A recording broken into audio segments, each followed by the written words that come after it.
So the song that you were just listening to in the background, maybe seeing some of the words of, this is directly from the Christian tradition that we're reading about in When God Talks Back by Tanya Lerman. It's one of the songs that she references in chapter 1. And as you can maybe guess already from however far you've gone along in the book, this kind of music, the song that we were seeing and hearing, it speaks of a very personal, very intimate relationship with God in this particular religion. Yeah? What we're going to do today is we're going to start off with another definition of religion and a final critique of religion as a sort of category in a definition.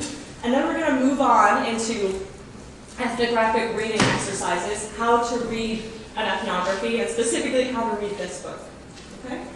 And while we're, so the first half of the lecture is basically going to be me going through the slides from the podcast. Have you guys all had a chance to listen to it beforehand? Yeah? Some non-committal. Anyone not had a chance to listen to it? Okay, most of you, I'm assuming you have, which is excellent. So basically, I'm not going to go through the slides in their entirety. I'm going to touch on some big things that I definitely want to hammer home. But what I really want from you guys is to speak up with questions, issues, anything that you didn't understand, or anything that is occurring to you in the moment. Let's really get this processing out in the open, out in our sort of church here today. The other thing I'd like you to think about as we go along is tying these kind of more abstract, more theoretical stuff that we'll be talking about in the first half of today to the kind of really nitty-gritty stuff of the ethnography and maybe to the stuff of the song. So do these kind of definitions of anthropology that we've been thinking about, do they make sense in this particular religious context, or do we need something a little bit more? Yeah? Does that sound good? Cool. So again, jump in at any time as I go through these slides, because I'm expecting that you have listened to Saumya's excellent run through before. So I won't be doing exactly the same thing. I'll be just expanding on it. So, as you know, this week's definitions are based on these two readings. One is Religion as a Cultural System by Clifford Geertz, who is an interpretive anthropologist famous for his ethnographic research in Indonesia and Morocco. And Talal Asad from 1983, which is a critique of the definition that Geertz gives of religion. And it's a critique more generally of looking for a definition of religion in the first place. So Geertz's definition of religion, as Saumya showed you, here it is. It has 4 main parts, okay? Number 1, a religion, according to Geertz, is a system of symbols, and that system of symbols acts to establish moods and motivations in people. Number 3, it formulates those moods and motivations by creating conceptions of the general order of existence. This is how the world works. This is how things are structured. Yeah? Number 4, it clothes those conceptions with an aura of factuality, such that it seems really real to the people who participate in that religion. Are there any questions about this definition? Or issues, concerns? Are we on board? Does it sound good?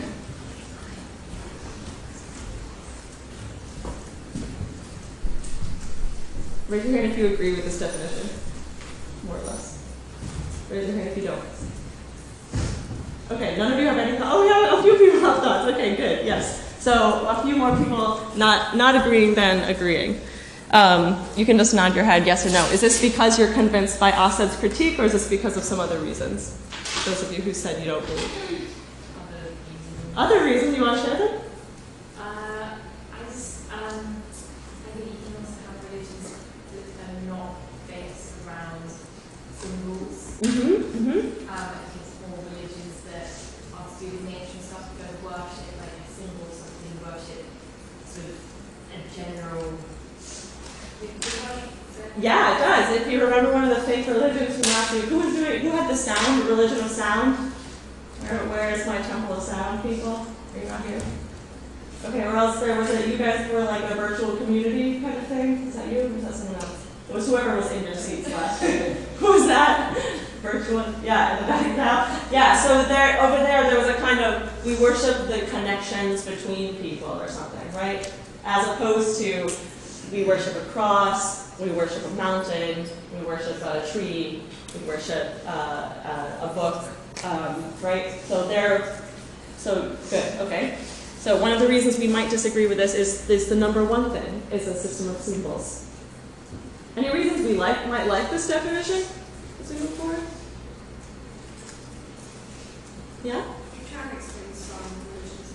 Yeah. Yeah, Yeah, great. Well, tell me what religions it could explain, or what kinds of things it can. so Christianity, Mhm. sometimes Sikhism, Mhm. Buddhism, yeah. Good. And why are you picking those particular religions? Because they kind of have symbols that they kind of tend to worship / are linked with. Yeah. Taoists and they have like these gates. Mhm. And then see Christianity with the cross, and Mhm.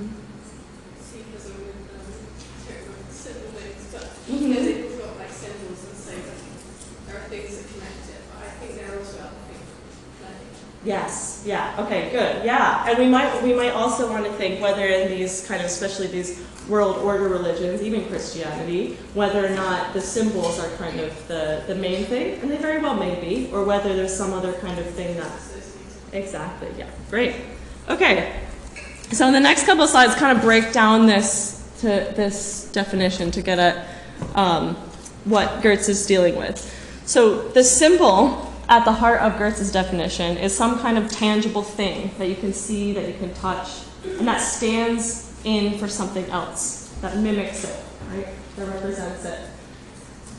So cross in Christianity, lotus in Buddhism, etc.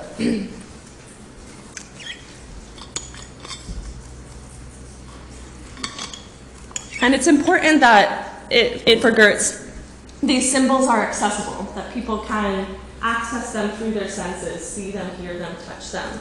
And it's also important for Gertz that his sort of notion of symbol is tied to our kind of most common or familiar symbolic system, which is language.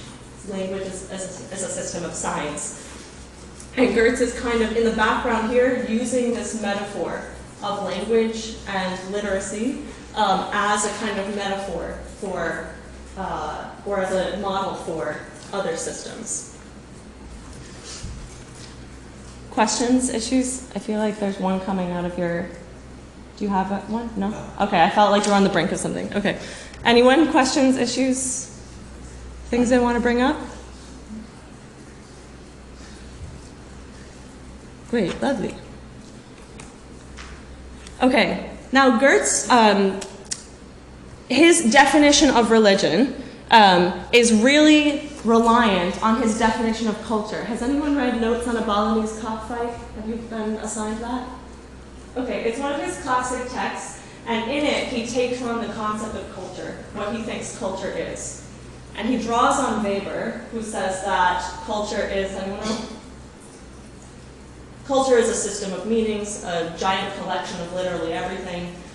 And Gertz says that he takes man to be a creature suspended in a web of his own meanings, and he takes, man is a creature suspended in a web of his own creation, of meaning making, and that culture is that web, basically. So his definition of religion as a system of signs is basically like one subset down from his definition of culture. And the reason he formulates it this way is because Gertz is what we call an interpretive anthropologist. Have you come across this term before? Yes, no? No. Okay, cool. So, somewhat? Any associations? Vague kind of. Remember it, but I don't remember the definition. Okay, yeah, you heard it somewhere. Anyone? Vague associations? If it's come across somewhere. Okay, great. Thank you. An interpretive anthropologist. They. What do you think they do? What's the verb here? Interpret. Yeah, exactly. Interpret. And what are they interpreting?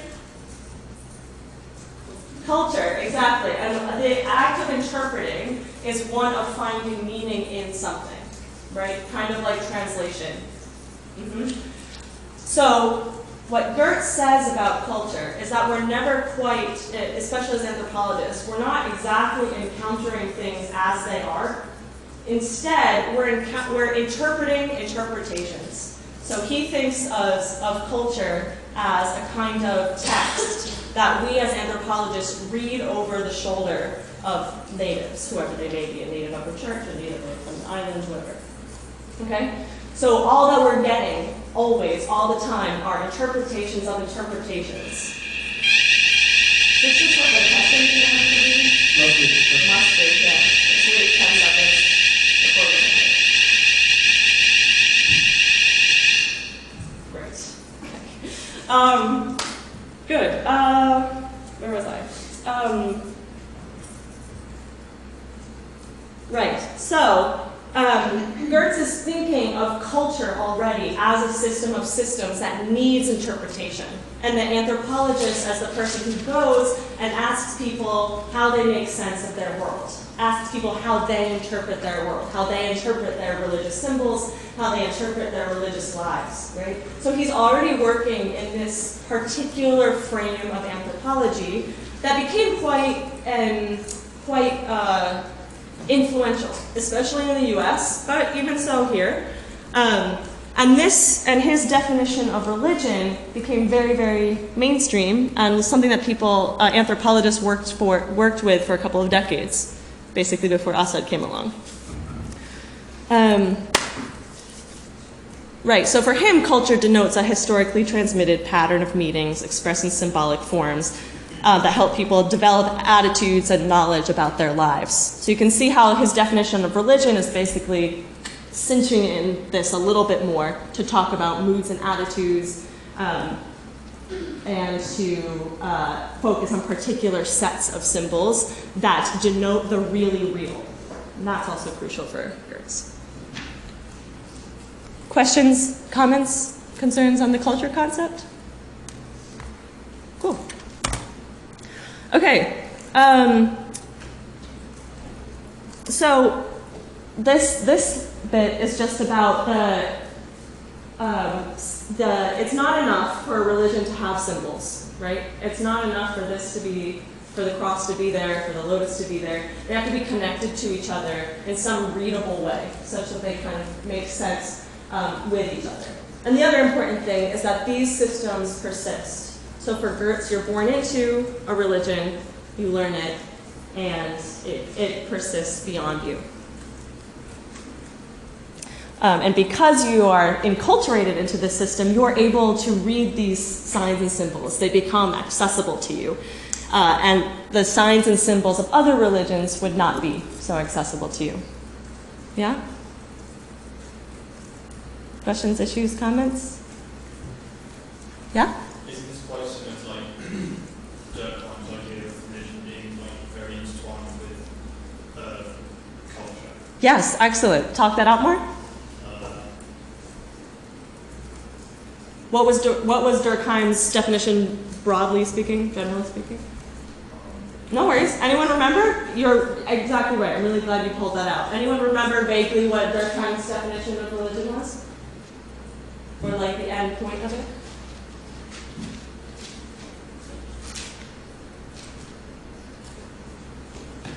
There is no guys in minutes. Anyone else? Okay, we were on to it over here.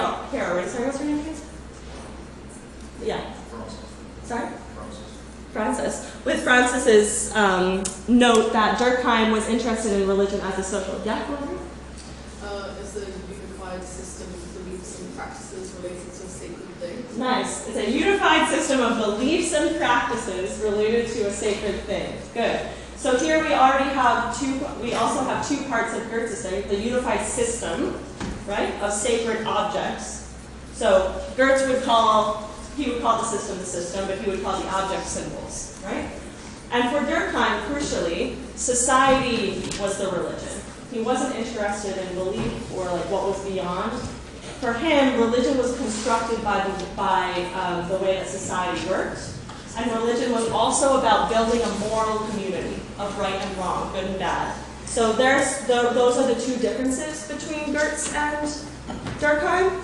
Because Goethe's definition includes this sense that a religion must feel uniquely realistic, he is more interested in that kind of beyond the beyond sort of sense of religion, or belief, or whatever a particular religion calls it, right? I don't really think that that's unique to religion. Yeah, great. I think that all people think that like their culture is like uniquely real and correct, right, in the same way that people believe that their religion is. So I think that religion is intrinsically like linked to that. You think religion is intrinsically linked to what? Like culture. Culture. Good. Yes. First of all, yes. Religion is intrinsically linked to culture, no matter what your definition is. At the very least, we live out our religion through cultural means. Okay? So whatever you believe or feel or practice, it's happening in a human mode for you. Yeah? So always tied to culture. Francis's argument is that this kind of definition might apply to things that are not just religious, right? So you're kind of saying this might be too broad, actually, all culture feels that, yeah? And I think it's a very pertinent critique of Goethe, like it makes sense. One kind of caveat, I guess I would say, is that this, the uniquely realistic is from a kind of personal or cultural perspective. So if you're a practicing Christian, for example, evangelical Christian, your like the reality that you go through every day is real. That you go to work, you have coffee with your friend, you call your sister. That's all real. But what's more real is God talking to you, right? So that's what he's kind of getting at, is that this sort of what people feel is uniquely, is the true real. I guess another critique is the sense that in a pluralistic society, people might belong to a culture, but also be a religion that isn't actually a part of that culture. So they might have cultural aspects of the culture in which they actually live, but then have a religion from another culture as their religion, and therefore there might be contradictory values between their culture and their religious values. Right, great. So is that a critique of Goethe, or is that a critique of Durkheim? Durkheim. Yeah, exactly. So Francis brought up a great critique of Durkheim, which I think Goethe kind of addresses in a sense by skipping the whole society as religion thing, is that in a pluralistic society, you will have people practicing different religions, but still belonging to the same cultural community. That is, if, for example, all of you are part of the same community by coming here to this class and listening to the same kinds of things, walking the same kinds of streets, but you will have different religious orientations, I imagine. Could be wrong. You might all believe exactly the same things, but I guess I think that's not true. And likewise, similarly with culture, you're going to have different kinds of backgrounds, perspectives, languages, etc. that you speak, and that's a very real current day situation that we have to work with as anthropologists. Yes. But will there also be like an overlap between your own personal and religious beliefs and the culture which you're like a part of? So it's kind of you can say that it's still part of your own like personal perspective of the cultural society which you're from, which is like influenced by the religion which you like have faith in. Yeah. Okay. So Kira is Kira, right? Yeah. Yes. Okay. Kira is bringing up, I think, kind of two critiques of slightly different things, which Assad touches on. But the first one is that should we necessarily be thinking of these things as different cultures since you live it all in one sort of body, right? So, for example, I was born in the United States. I have a lot of American nuances to me, but I've lived here for a while. I've also lived in Indonesia, and that kind of thought process affects me a lot, right? And I'm living all of that kind of right now, so it feels very weird for me to, even to just the way I said it, to articulate it as 3 different cultures, even though it very much is, right? So that is absolutely one critique. We don't all live like completely separate lives. They all entangle themselves in our body, and that's us, yeah. That was your first critique. And then your second critique was this kind of idea that you personally might believe or think something different from other people who share your culture, your community, your religion, right? And this is crucial to Asad's critique, which we'll get to later. But essentially, it's that religion is not just a set of symbols, as Gertz might have it, but it's actually a process of debate that's always changing, that people are arguing, that ideas are flexing, right? So yeah, great observation. Anything else? Cool, okay. I think I skipped back, so where were we at? Any more questions on culture patterns, like pattern systems of symbols, religion as a pattern of symbols, etc.? This is the bit that's quite Durkheimian. Yeah, good. Okay. Now, for Gertz, religions they kind of do 2 things, or the sets of symbols that are religions do 2 things for people. They provide a model of the world and a model for the world. Do you understand the difference between these 2? Can someone articulate that one? Yeah? Can you articulate the difference between model of and model for me? Like models of the world describing the way the world is, whereas models for shaping the world, the world to be. Excellent, excellent. Okay, so a model of the world, sorry, what's your name? Oh, sorry, Isaac. Isaac has very nicely described the difference between this. So a model of the world describes how the world is. A model for the world is about what the world should be, what a good world would be like, right? And for Gertz, these are in the same symbol. So the same symbol is a model of and a model for the world. Can we think of an example? And it's okay if it was from the podcast.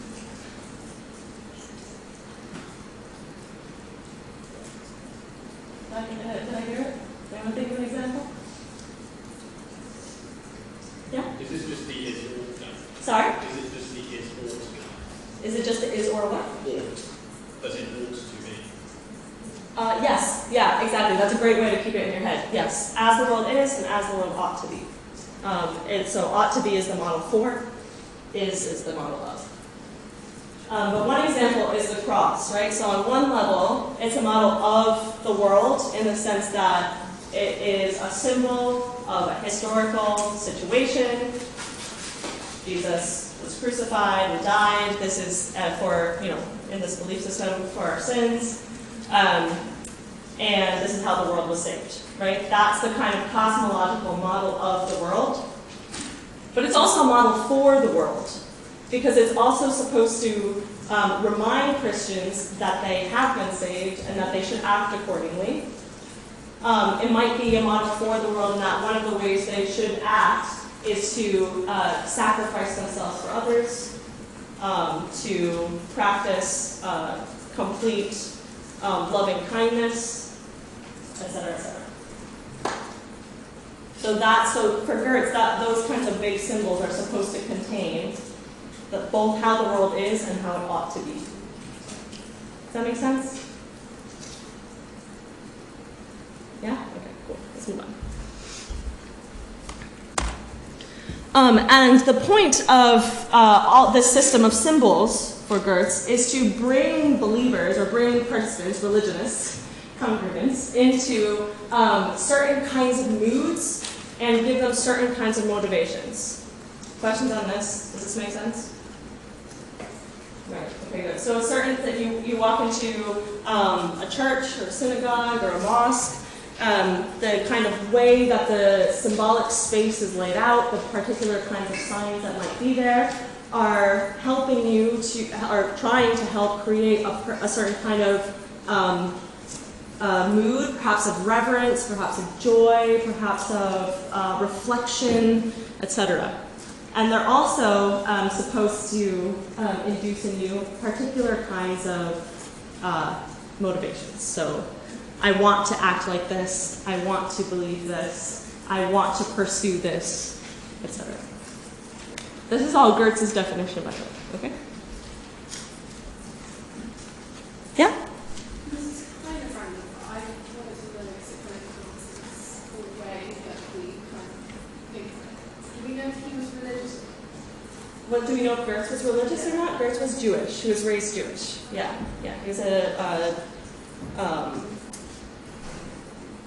German-American Jew. Born.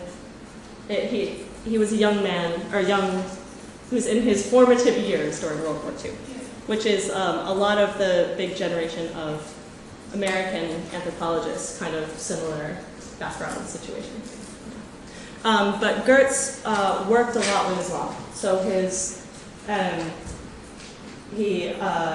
of early work was, well, he kind of went back and forth, but his big bulk of work was on the island of Java in Indonesia. Indonesia still to this day has the largest population of Muslims of any country in the world. It's not a Muslim country, but in a lot of its moods and attitudes and motivations definitely is. But the kind of form of Islam is somewhat different from what the form of Islam that he found in Morocco. So he's often kind of like tacking between those two. But he was sort of, as a child, raised in a Jewish kind of way, and but was living in Protestant Christian America. So these are kinds of his formative influences. That's why I wanted to know. Sorry? That's why I wanted to know, so I want to see like the influences behind the motivation to study. Yeah, exactly. So one of the kind of famous things he said about, he has one of his big books is called The Religion of Java, and it's basically about Islam, but it's also a little bit about Buddhism and Hinduism, because Indonesia is incredibly interesting, its religious history. Lots of kind of animist indigenous religions that still persist. But then they went through this huge phase of Buddhist empire, and then they went through a kind of another huge phase of Hindu empire, and then Muslim traders came from the Middle East and North Africa, and Islam came. Meanwhile, Christianity was kind of coming in at the side. So he has this famous line he writes in that, which is, in Indonesia, you scratch a Muslim, you find a Hindu, you scratch a Hindu, you find a Buddhist. And he had this idea that there was a kind of syncretism going on in Indonesian religion, which has, a lot of his ideas about Indonesian religion have been disrupted, critiqued, commented upon by a lot of other people, but this is where he was anyway. That help make sense? Other questions, comments? Also, random thoughts, absolutely yell them out. This is the time for it. Otherwise, it's just me reading stuff you already know. Okay, did anyone get a chance to watch this YouTube video? No? It's pretty good. I recommend you take a minute at some point to give it a watch.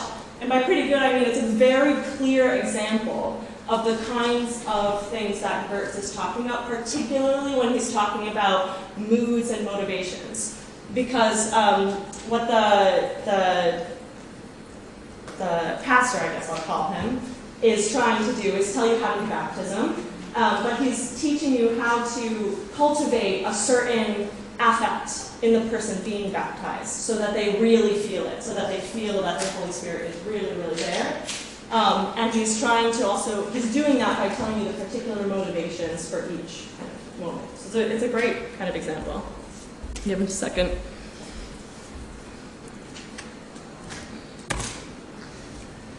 Now for Gertz, what religion does is it provides this meaning to life. So not only is the study of religion an act of interpretation, but the practice of religion is one of finding meaning in life.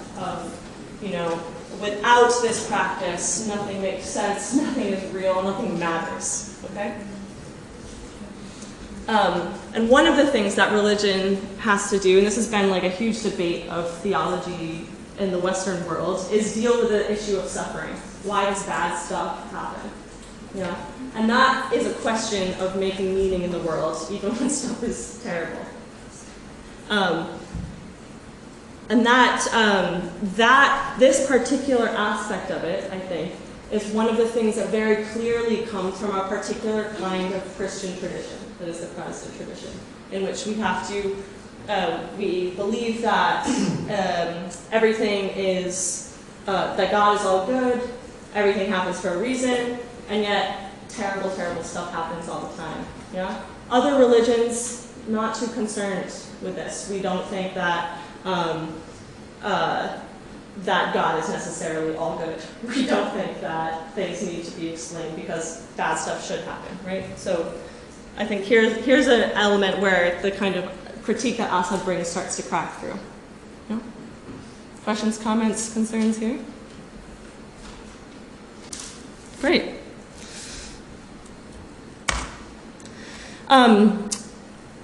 How does religion serve? How does religion provide a meaning to life? And for Gertz, it's this bit about the forming a distinct conception of how the world works. So provides a meaning to life by telling you how the whole world, the whole cosmos operates, and giving you the tools to be able to interpret life according to that cosmos. Does that make sense? See how the puzzle pieces are making it? You're looking at me like, no, it absolutely does not make sense. Or am I just misreading you all day today? Sorry. Sorry, okay, cool. This is bad. Does anyone have, does this make sense? Does this not make sense?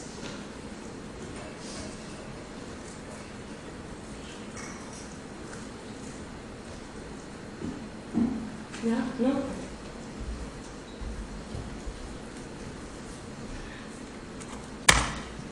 So, once more, Gertz's definition, a system of symbols which acts to establish powerful, pervasive, and long-lasting moods and motivations in men and people by formulating conceptions of a general order of existence and clothing these conceptions with an aura of factuality that the moods and motivations seem uniquely realistic.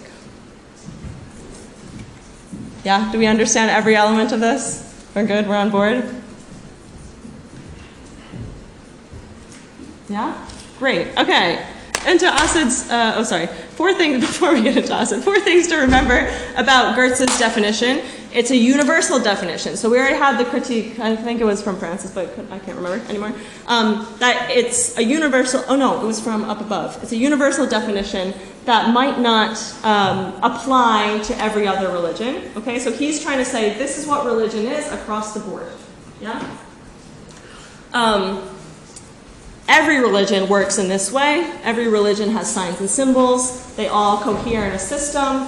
That system is tangible and present for people. It allows people, it cultivates certain moods and motivations in people. It gives them a sense of the world so that they can find meaning in their life, and that meaning feels really, really real in a way that the rest of their lives might not. So that's the universal bit. The second bit is his focus is on meaning. And that might seem kind of natural to us, but it's not necessarily. Meaning is a very particular way to approach the world. Interpretation is a very particular way of thinking about what is happening in human society. Third, his definition of culture underpins his definition of religion. Went over that. They're almost the same. Religion is basically slightly more specific. And his emphasis on the importance of symbols and the idea that cultural patterns and behaviors are observable because they are so dependent on symbols for transmission and reinforcement. So this is also key. His definition of religion allows for an external observer or a participant observer, an anthropologist, to see what is happening in the religion because it relies on these accessible symbols that we can see, touch, smell, hear, etc. Does that make sense? Does anyone want to add or take away from one of these key features of Gertz's definition? Great.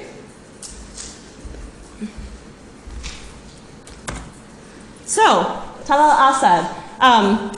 Have you come across Asad before? Have you read anything about him? Yeah, some of you? Cool, okay. So he is this great anthropologist, very famous partially for this critique of Gertz, but he's also done a number of critiques in anthropology. He's one of the first anthropologists to note and critique anthropology's continuing relationship with colonialism and its roots in the colonial era.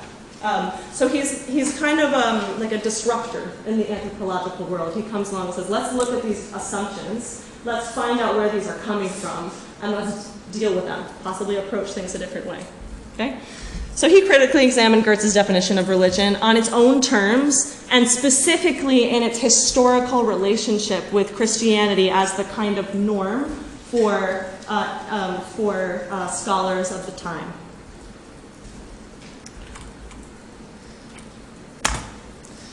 So the key component, or the key kind of fallout of Asad's critique is that there should not and cannot be a universal definition of religion.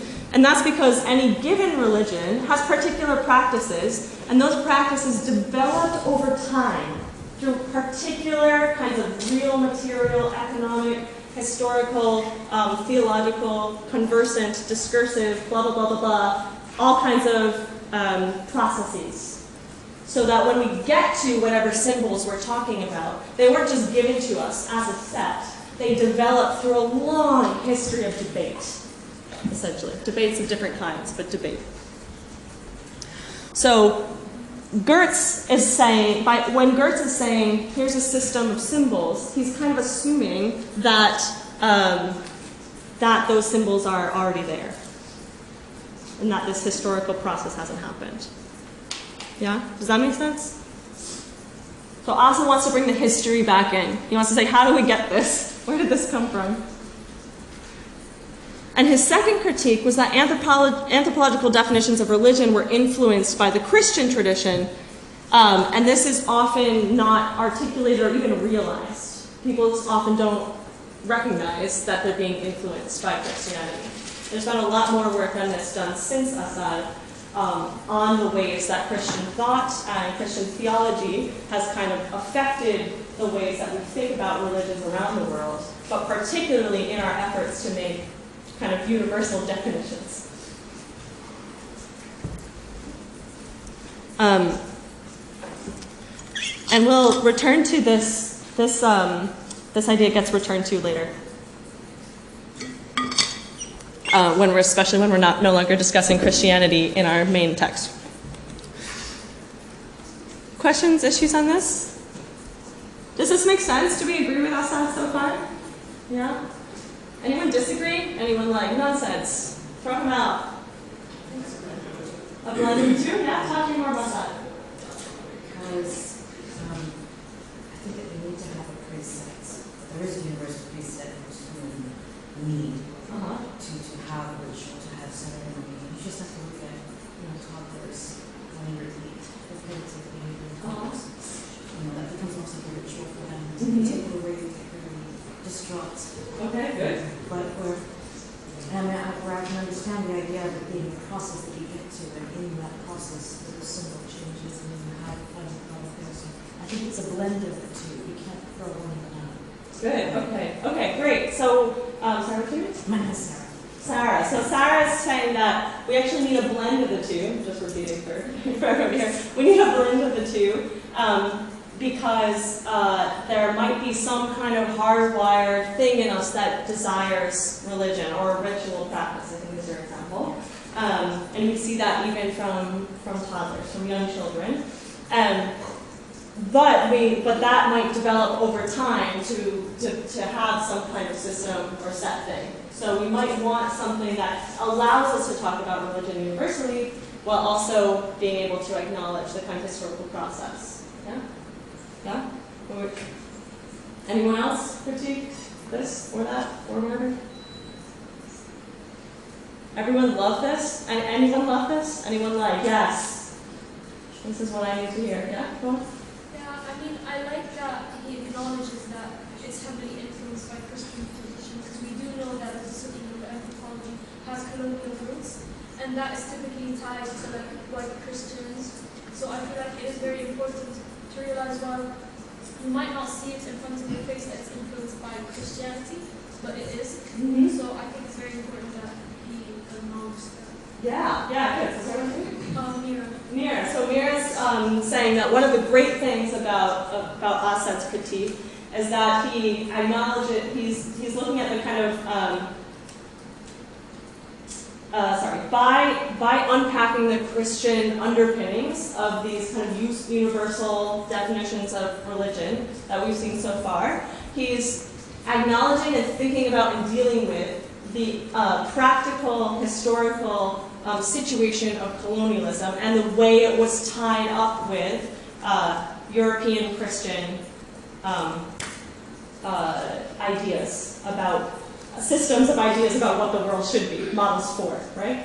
Yeah, good, very good. And I think often when we kind of pose, as you've heard these past 2 weeks, when I'm like, here's an easy example of what this is, it's easy for me to pull up a Christian example. It's a bit more tricky if I start to, for example, I was thinking a lot about Hawaiian religion this morning as I prepped for this.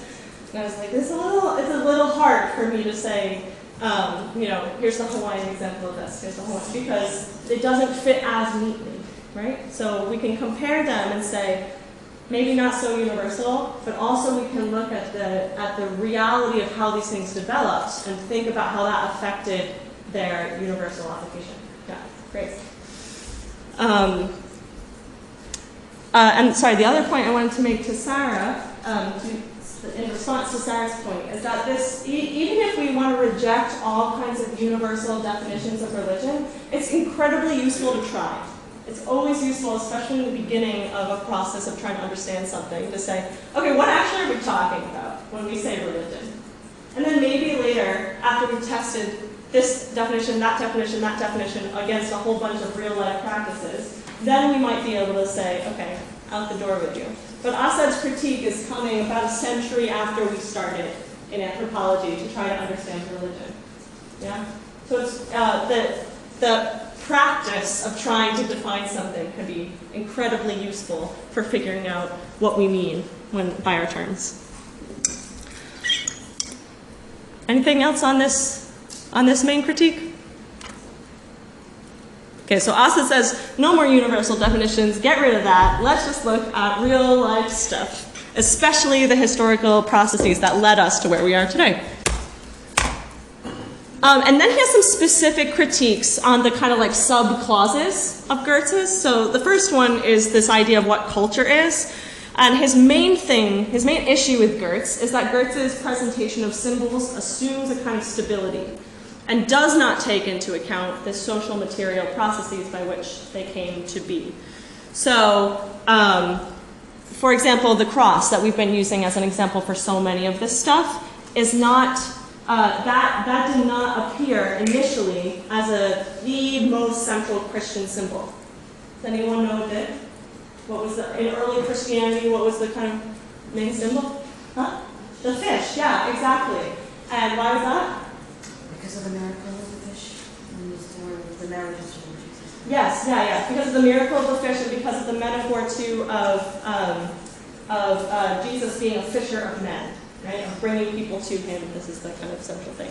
And also because the cross was being used by the Roman Empire, more than one emperor, for executions kind of across the board. So Jesus was not the only guy crucified. This was kind of a common sight in Palestine at that time. So the cross developing as a core Christian symbol is a product of a long history of debate and deciding what is kind of the central thing that matters to how we believe the world works. Yeah?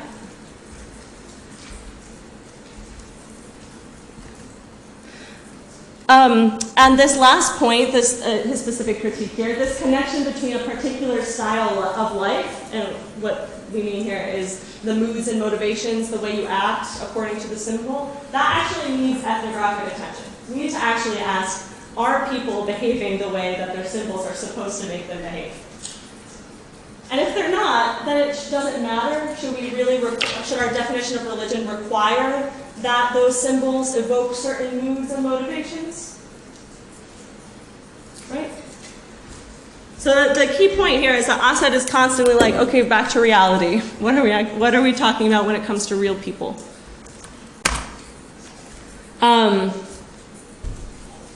Now, this other critique that Assad has is about the symbol. He thinks it's doing way too much work. Is it the actual thing? Does it just stand in its place? Gert seems to mean both at the same time sometimes, and that doesn't allow for a kind of really sharp argument to be made, Assad thinks.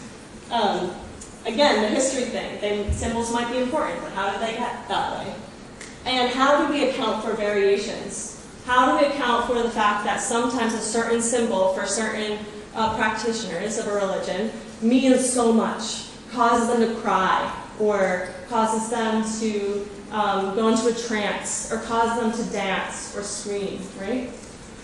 And then other times it doesn't affect them, or it doesn't affect other members of their religious community.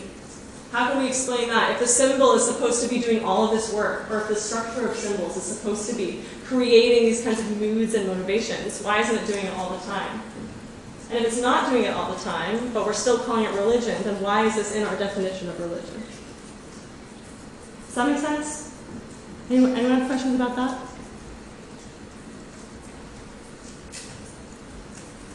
Okay, cool.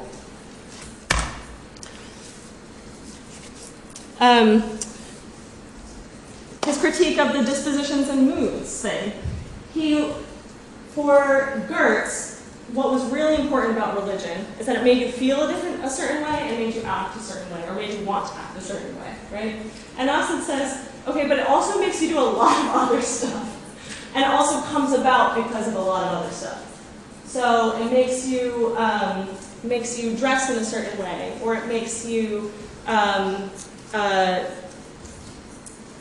shop in a certain way, or it comes to you through economic or material means.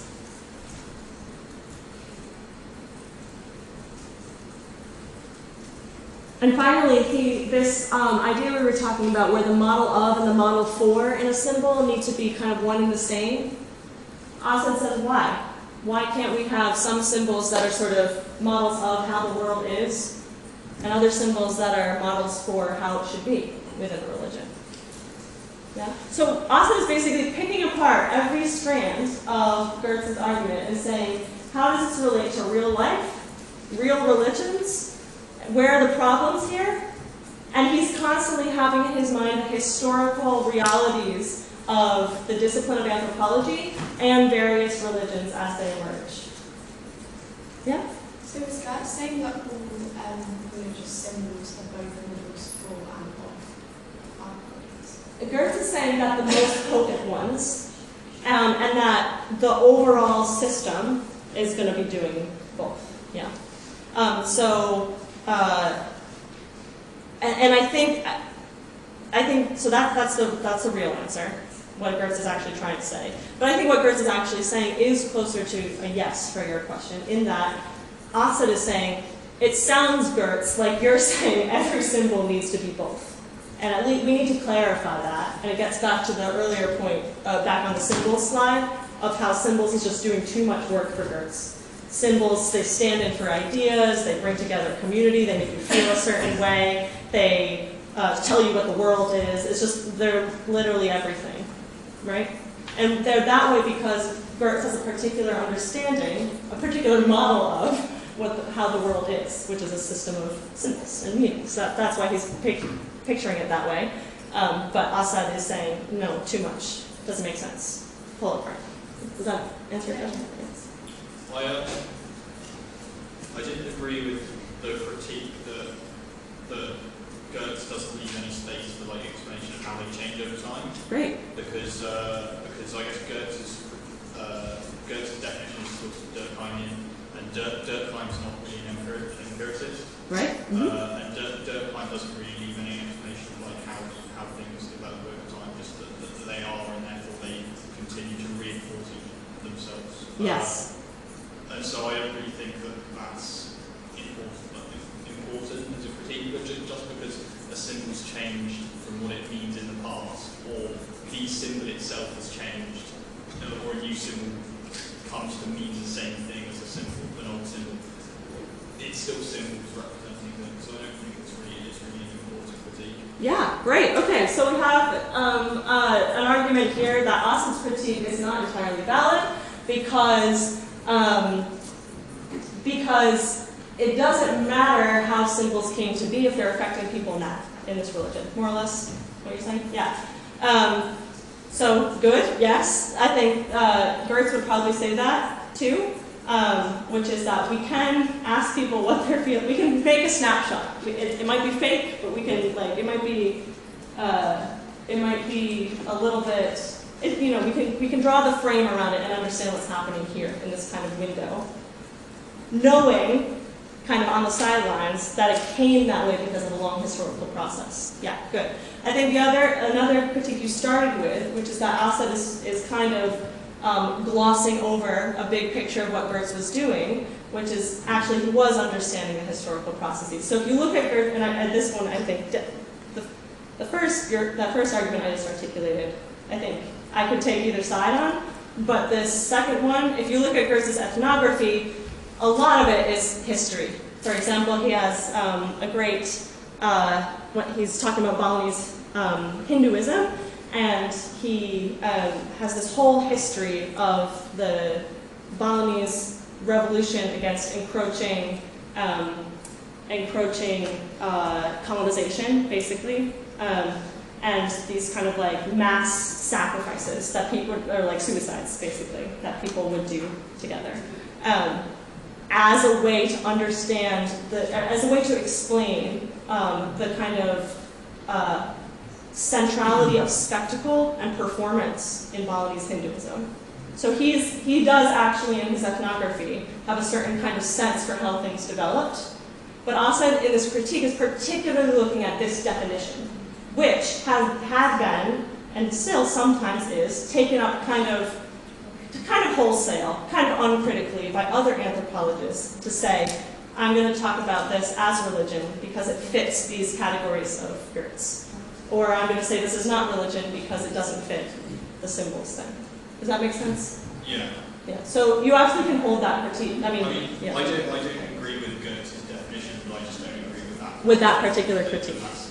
Yeah, which is fair. And this is the kind of work we want to constantly be doing. It's the work that Assad, the great disruptor, was doing, and that we're also capable of doing. I don't really understand the critique there, because I would think that for like a religious symbol to kind of express a cosmological truth, then I would think it would have to have some sort of effective value on that person to elicit the truth which they live by. Mm-hmm. So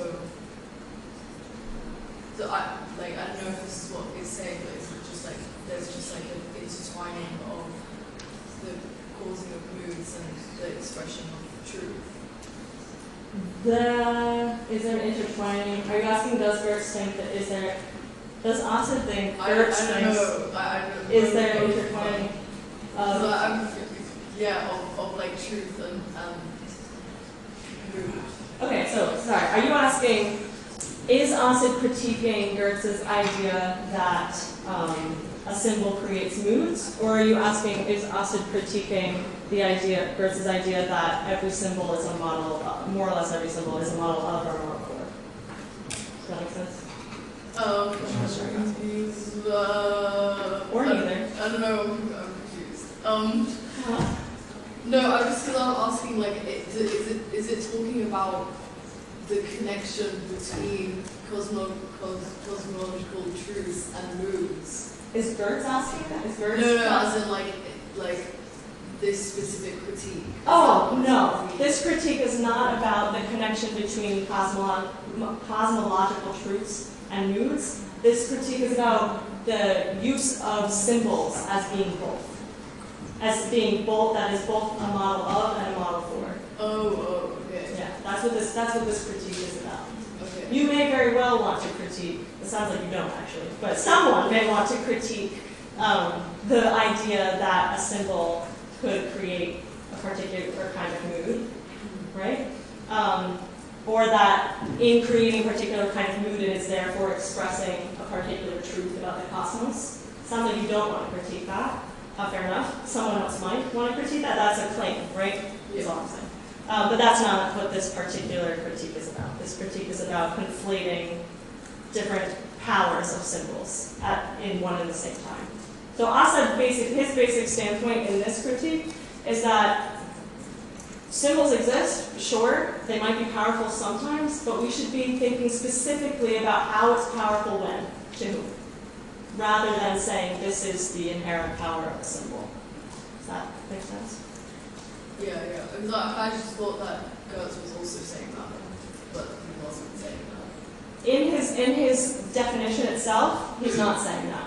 In the way he uses it in his ethnographic work, he leans more that way, but he still is kind of in this, the symbol affects people. For example, one of his most critiqued work is about Balinese Hinduism and Balinese selves, Balinese personhood, and he says something like, for the Balinese, there are no selves. You have no internal experience. It's all a mask on the kind of outside. And this has been famously critiqued by 10 people, right? But the reason he gets to that point is because he's thinking about the arrangement of signs and symbols in Balinese Hinduism and what doesn't matter in Balinese Hinduism.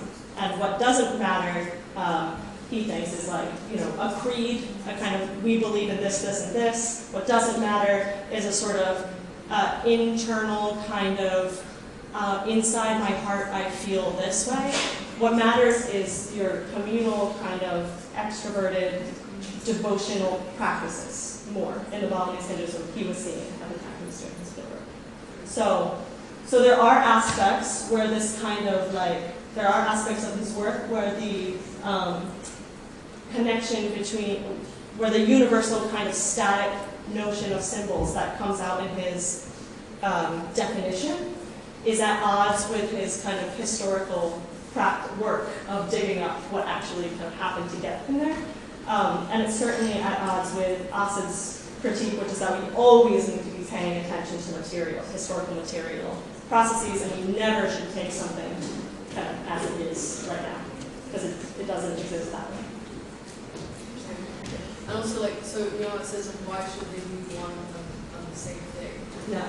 Why should what be one and the same thing? Why should a religious symbol that causes mood and motivations also express some kind of cosmological truth? Yeah. Okay. Yeah. Okay.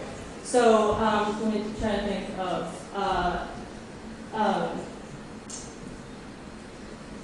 So there's this big, I don't know if you guys are aware, but in Hawaiian religion is very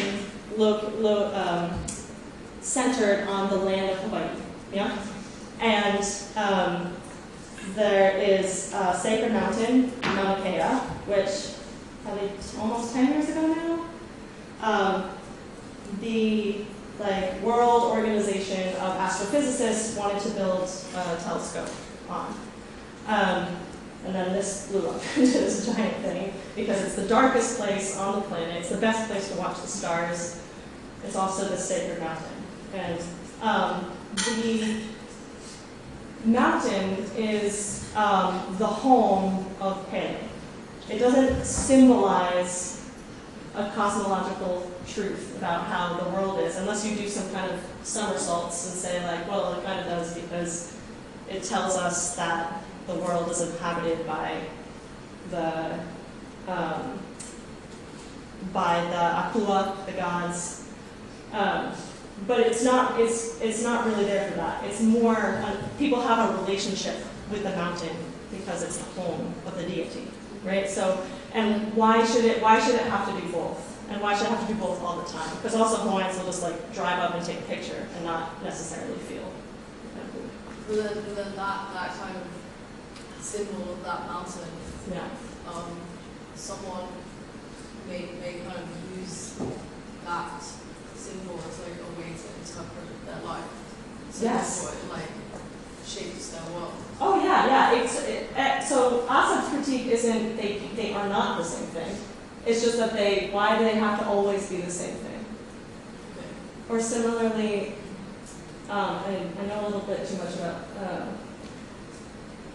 Let me try to think.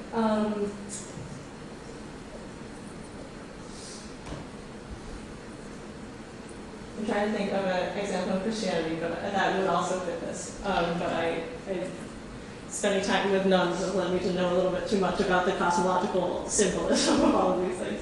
But say like the incense, if you're going up into a church or even at a Balinese ritual, the incense going up, it might symbolize the kind of your prayer sort of disappearing into the sky, but it might also just be there to cause you to feel a sense, have a certain kind of sensory experience. And it might not necessarily mean, in other religions especially, that things are kind of going up into the sky or something, and that means there's this connection between a sky world and an earth world.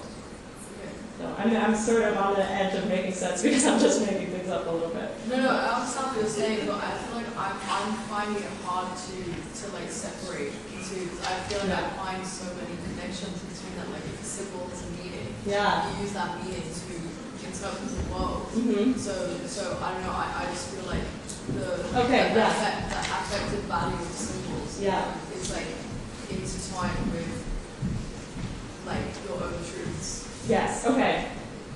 You are stuck in a good way in an interpretive mode in which meaning is like the main thing. And so you're a Gertzi, which I think in a lot of ways I am too. Okay? And this is okay. This is okay to be. I want to say we can understand both sides and still kind of fall on the one we like, right?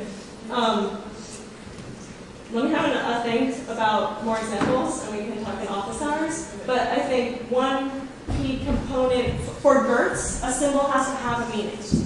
But for other kind of more literal definitions of symbols, they don't have to mean anything. They can point to something, they can suggest something. They might not have a meaning, right? They can have an effective cause or sense without standing in for something else, right?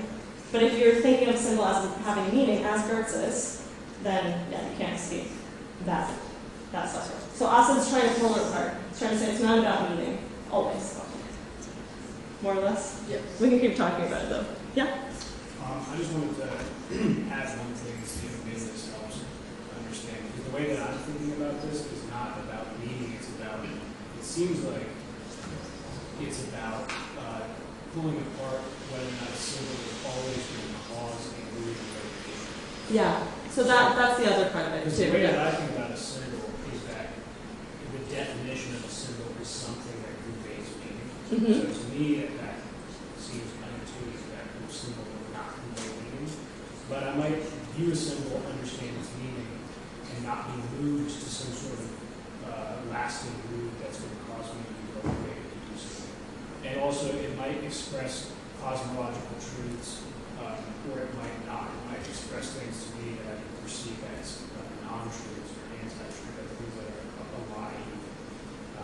And so the symbol, it seems like what he's saying is critique is that not all of the symbols, not all of Gertz's symbols, well, the way that Gertz is characterizing symbols is that they must always cause both moods and motivations and express cosmological truths, whereas there are examples of symbols that we probably think of that do not always cause moods and motivations or actually express real cosmological truths. Right? So it's separating those consequences of symbols from all symbols.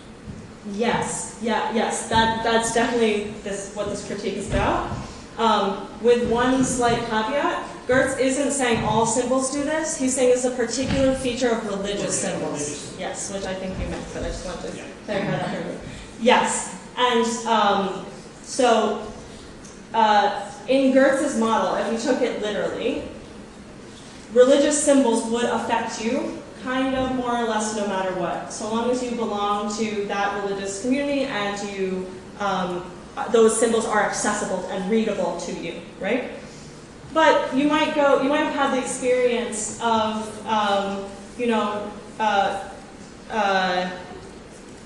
going to church sometime and seeing the cross and being like, oh my gosh, I'm so moved, right? Or taking communion or something. And another time of being like, I'm not feeling anything, or even I reject it, right? So yes, and this can happen all in the same community and all in the same person because of the time thing, because history is affecting these things. When I visited my best friend in Thailand, she was raised Buddhist, but now she has a very complicated relationship with especially Thai Buddhism. We went into several temples, and sometimes she would kind of feel like a shiver of discomfort. Sometimes she would have like a critique. Lots of times she would just bend down before and do her oblations. And pretty much across the board, she treated the Buddha with great reverence, regardless of her kinds of mental thoughts. So those symbols were still affecting her in some ways because they were, because she had been born into them and had practiced them for a big part of her life. But her history and her experience of the religion and it's the way it's integrated with politics in Thailand today had kind of complicated that for her, so that she was kind of going in and out of it, and it was never an either or thing. So yeah, so absolutely, that's definitely the critique here. Any more on this? Lovely. Okay. Did you guys understand Samya's explanation of this religious symbol? No? Yes?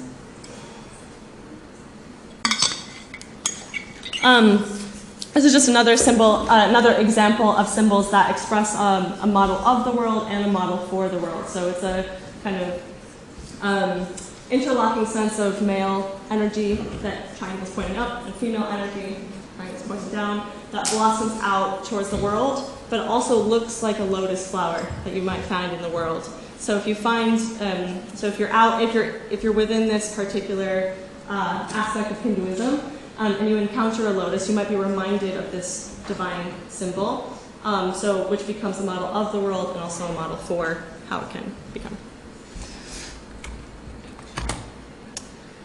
Okay, finally, this problem of meaning, which I think we've already talked about a little bit. But Assad argues that Goethe's definition rests too much upon meaning, right? So not everything means stuff. Not everything has to, and a religion can exist and be very meaningful and effective to people without, I should have said meaningful, sorry. A religion can exist and be very powerful without having meaning associated with it.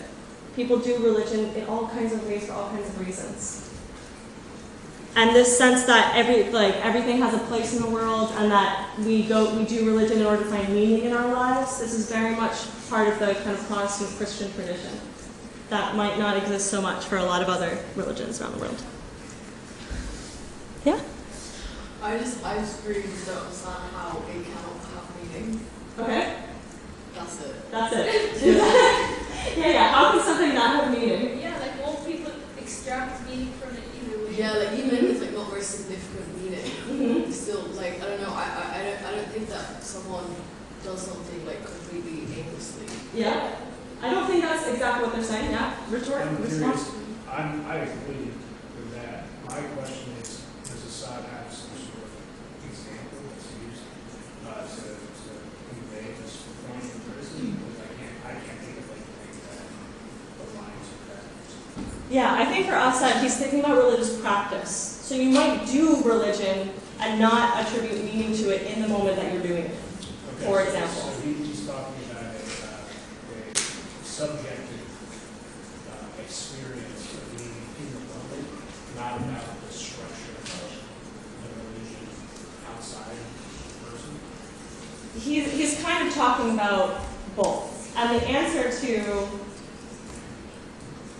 that is that, this is really fast, I'll come back with greater examples next week, but you can have things without meaning. It's impossible to think about things without meaning if you believe that that's what a human is. And that's what Goethe believed, that a human being is a meaning-making creature, right?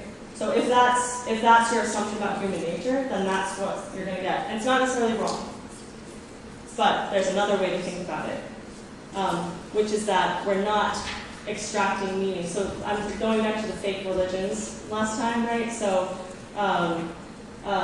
the music one, right, was about vibing with the sounds. The sounds didn't have meanings. They didn't connect, if I understood that fake religion correctly. Maybe you're about to tell me that they actually did. But certain notes didn't symbolize, didn't stand in for something else. They caused an effect that gave people a personal resonance inside. Yeah? Surely that affect elicits meaning. How so? Well, like, so for example, if I was listening to these like random sounds which were put together in a meaningless way, and they make me feel peaceful or whatever, I now have like put a meaning like onto that song that is like Happy? well, I don't know, have I? I don't know. I mean, it sounds like you would, because you personally, because that's the process. But you can also feel things without saying this is what it means. And I think one example is, is love, for example. We can feel it, we can do it, we can act on it, we can sometimes try to define it or act on it. And this is like a feature of many religions, right? Love. But it exceeds the any kind of symbolism that we might want to put on it. As with the divine in most religions, exceeds any kind of understanding. Yeah. So it's like when there's like an example when it's like something is really like affective, like love. Yeah. That it's just like just the emotion and the way it makes you feel that like kind of overrides all meaning. It's just there. Well, it's not so much that it overrides all meaning, it's just because in order to say that not everything has to be about meaning, we have to kind of throw meaning out the window for a second, right? So just pretend it's not existing right now. So you're existing in this affective world where you feel this way and you feel that way, right? That's kind of what Asad is getting to. He's not actually that into emotion or affect, he's way more into political economy. But, I'm very into emotion and affect, so this is kind of one sort of alternative. Is religion happening not because people are attributing meaning about the cosmos and their place in it, but rather because they're feeling a particular way, or because someone has told them to do something, or else they die, or whatever, So I know that this is not about like religion, so would you say like kind of hedonism is an example? This we'll talk about in office hours, for sure. Okay. But yes, no, hold on to that. Come to me in office hours and we'll have a great. Sorry, go ahead. Sorry, I was just thinking, because I was looking at these slides before I came here, and I was wondering what my feeling is. Dallas feels very dystopian to me. Okay. And I was thinking about what Gertz is saying here. It resounds a lot with, are you familiar with Dr. Maria Montessori? Of Montessori schools? Well, no, Dr. Maria Montessori, who founded Yes. The Montessori, Yes. So, he's kind of assuming that you're like a child in a way, but not that meaning, because that's where the children start out in the beginning, with having no meaning to the things that they're doing, they're performing the practices. And then someone outside puts that in your onto it, but living in this state of no meaning is living in a state of chaos. Right, so again, this idea about the place of meaning in society is related to a particular assumption about what it is to be human. Right, so what Asad is doing, and you can absolutely agree with this. I'm not trying to say it's wrong or it's right. I'm just saying what I'm trying to articulate is Asad's point, which is that we can step outside of that in order to understand things that are unexplainable if meaning is the center of everything. So, in week 5, I think, we'll be talking about materiality and mediation as a different way to understand religion. That is, the divine acting through objects, peoples, beings in the world, which is not really about meaning, although people may get meaning out of it. But it's a different starting point, I should say. And you can absolutely, on a personal level, land on actually none of that really makes sense because I do think everything can be interpreted through meaning. Yeah? But at least as an intellectual exercise, try to put it aside momentarily sometimes in order to see if it works or not. Make sense? But you feel free to disagree also. We got to keep moving along. Does anyone have any other questions, issues, burning things?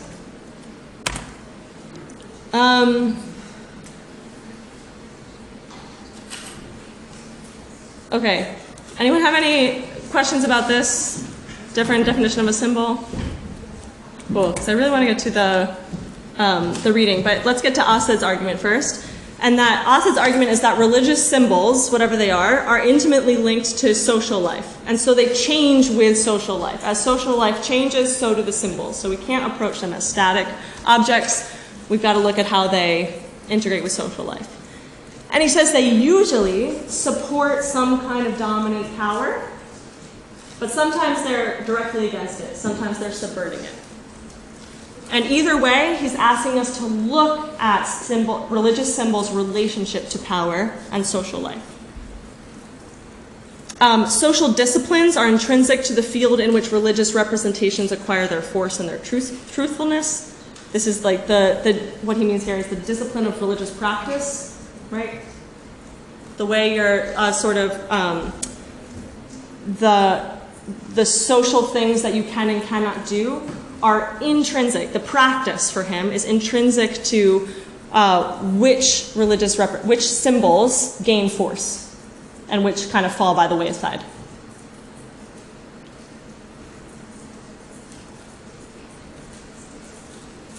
And finally, the authoritative status of religious practices, like stuff that come to be seen as this is what the religion is, this matters, comes at the end of a process of transformation and not as a priori from the theology or from the idea.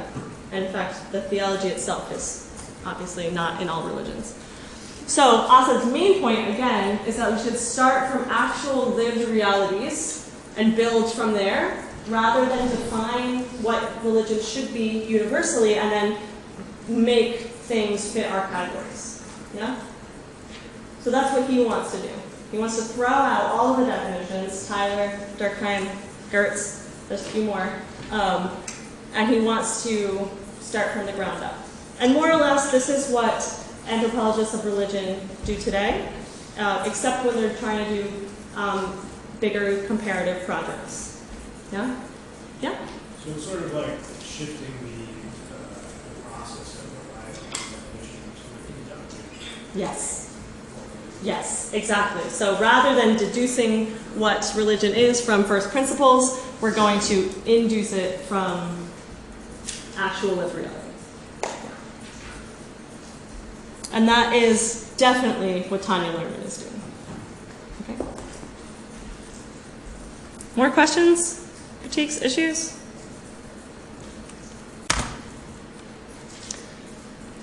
Again, same kind of deal here. Don't look for essences. Look at the concrete practices. Yeah? And specifically for Osid, he wants to look at the historical, political, economic, material stuff that is getting religions to where we see them today. And we might very well be interested in those historical conditions. We might be interested, as I am, in kind of more minute sort of sensory stuff. But we can still take his critique in hand, and we can do both. Anyway, but he says that the universal definitions prevent us from dealing with what's actually on the ground.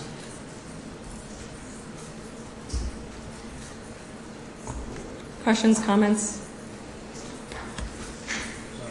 No worries. It seems like what he's getting at is really trying to define something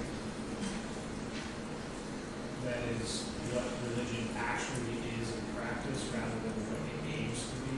Mm-hmm. And I feel like both of those definitions are important. Is that something that he addresses, or do you think kind of the thrust of this whole critique and definition of what religion is just saying, what's more important is to talk about what religion actually is in practice, like de facto versus de jure. Right, okay, so is Assad basically trying to get us to pay attention to what religion actually is rather than what it wants to be, essentially? Yeah, because Yeah. like the practice ideally that was recommended to the leaders explicitly talked about it being Right. church versus how people actually interact with the reality. And those are just two different kinds of ideas. It's like religion, Right. fact versus religion. Right. He would say, so should we be looking at how it is and ignoring how people think their religion should be? He would say no. Because what people think their religion should be is part of what their religion is. Those aspirations we have, for example, the nuns I work with, their desire to live perfectly in harmony with each other is part of their religion.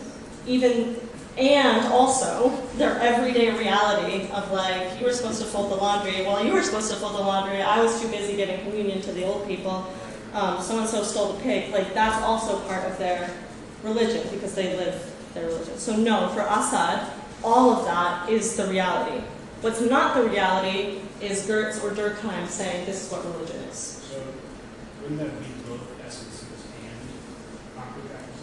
Yeah, interesting. Once you get down to that meta level, now you have another problem with Assad, which is, or maybe our second problem with Assad, which is, okay, fine, on a grand universal level, but on each religion level, there are different components, actually, that we might want to break apart. Yeah. What does such definition make the boundary between religious behavior and other behavior, like political behavior? The border becoming very somehow. If we look like some modern parties, like you can Manchester Trotskyists, then they also have some kind of like non-rational or belief over supernatural things like the law of history, things like that.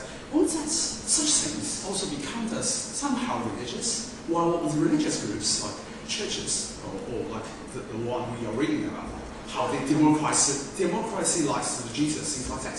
The boundary between those behaviors kind of vigorous, and there's seems like nothing special about religious behavior. That makes the subject some kind of Great, yes. Third critique of Assad, which I think brings us back to the critiques we were having last week, which is that doesn't Assad's definition make the boundary between like different kind of behavior, like it doesn't make religious behavior some kind of special. Right, so religious behavior is no longer special, it's just like other aspects of society, and vice versa, as other aspects of society could be interpreted as religion.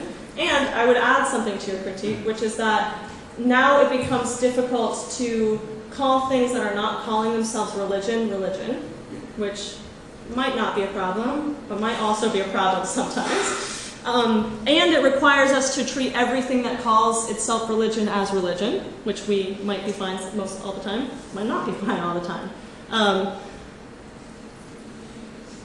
So for Assad, as a social scientist, we want to do that. And as an anthropologist, we want to be able to blend the boundaries. We don't want a clear distinction between what is religion and what's not, because in real people's real lives, all of them are happening all the time. What we do want is a critical angle to be able to talk about something. So if our definition becomes too vague that we as scientists don't know what we're talking about, then we have a problem in our paper or whatever, right? But in terms of talking about people's lives, he wants to keep that boundary vague. And one of the great things about current anthropological approaches is that you can look at something like the history department of the University of Manchester and say, this is like a religion in these ways. These are some religious practices that are happening. Here's how we're using ritual. Here's how we're using symbols. Here's how we have an authority, right, standing at the front negotiating the religious experience. So you can break things down and show how other stuff is working that isn't explicitly on the surface. And vice versa, when God Talks Back is a lot about religious experience, but packed in there is stuff about neoliberal economy in the United States of America and how that's forging a particular kind of class that is interested in practicing religion in this way. So this is what we want to be able to do as social scientists, is approach from a variety of different angles to show how things are blurring those boundaries, how people's lives are expansive, right? So the answer is yes, but it might not be a bad thing. Okay.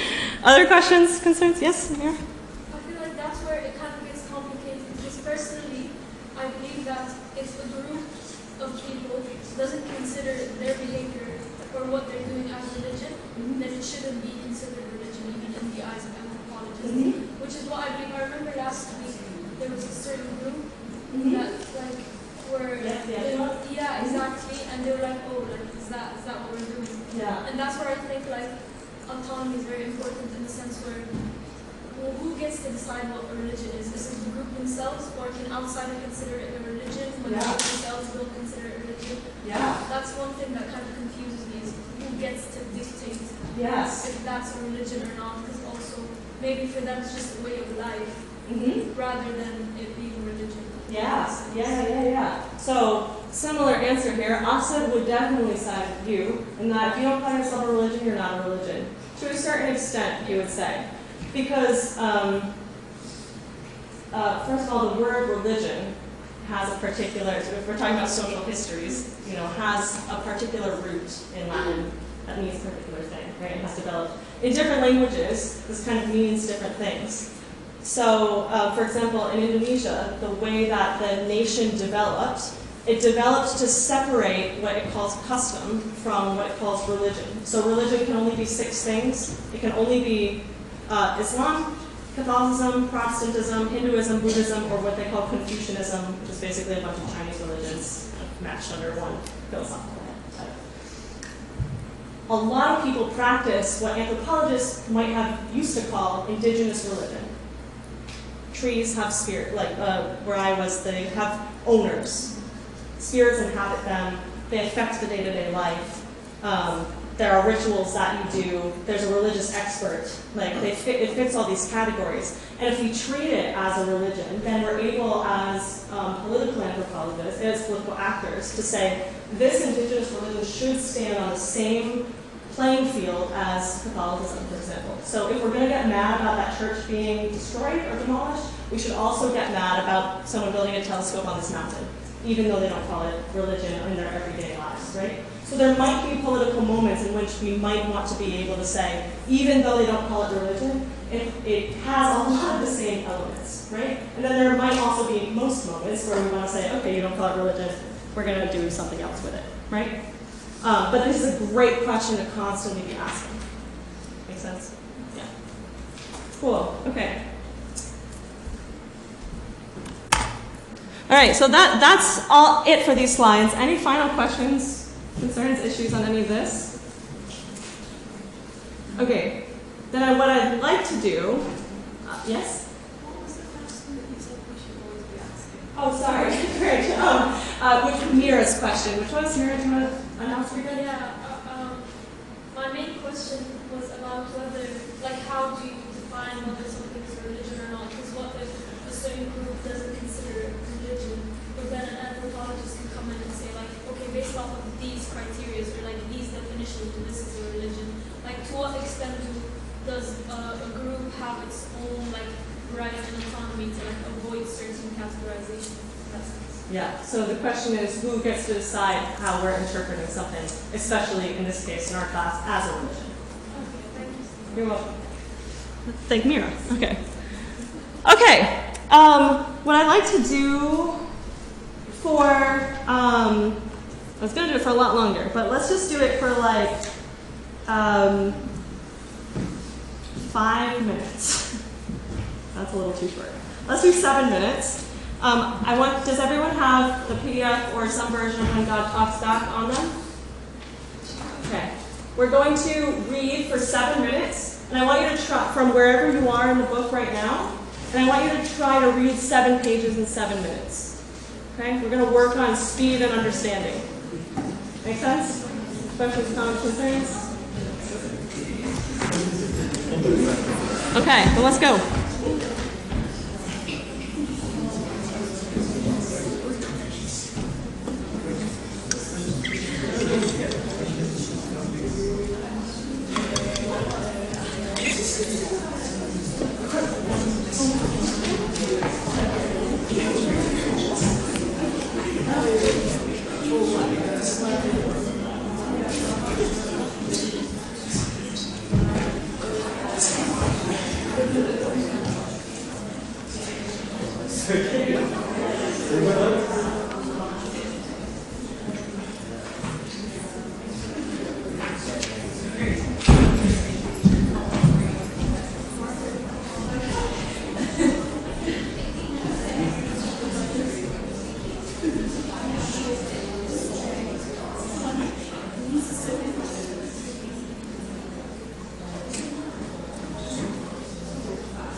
Okay, guys, let's try to read.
more, you don't Doesn't know. have page numbers. All right, the online version doesn't have page numbers. Okay, what were you reading, the preface, the first chapter? Chapter 3? Great. What point did you get to? 6, 7 paragraphs in. 6, 7 paragraphs in. Did you start with chapter 3? Okay, you gotta pick up the pace. Anyone read close to 5 pages? I'm guessing no one did, because this is the speed at which I read, right? And I've been doing anthology now for 15, 20 years. So if you're reading a page in 3 minutes, good job. That's fine. If you got through 5, 6 paragraphs, that's actually really good. As we keep reading this book, if you can increasingly try to pick up your pace a little bit, not by reading every word, but by slowly learning what to pay attention to, then you'll be doing yourself a big favor. So, what do we pay attention to? Basic questions, okay? So, based on what you just read, what is this book about? Wherever you are in the book, what is it about, more or less? Sorry? Okay, that's the who. Good, yep. Should I see it again here? What's this book about? It's about how to speak. It's kind of about how to speak to God, yeah? It's not how many go to. Yes. How people come to hear God talking to them, yes. And why is she writing this book? To explain to non-believers how and why people believe in God. Good, to explain to non-believers how and why people believe in God. Sorry, okay, go on. And also just off the back of that, like how they can come to hear something that might not be physically there. Right. How you can hear the presence, feel the presence of something that is not there. Good.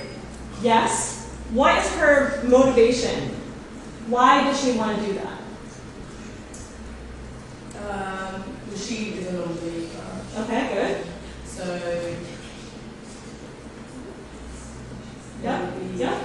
maybe she wants to explain to other non-believers where her doubts were and how through watching this community and taking part in all of their rituals and practices, she came to understand and have a more understanding for it.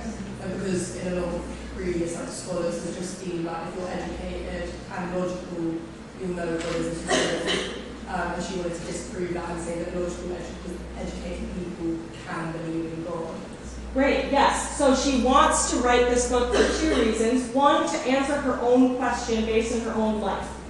Perfectly valid in anthropology, and maybe should be, and maybe other disciplines as well.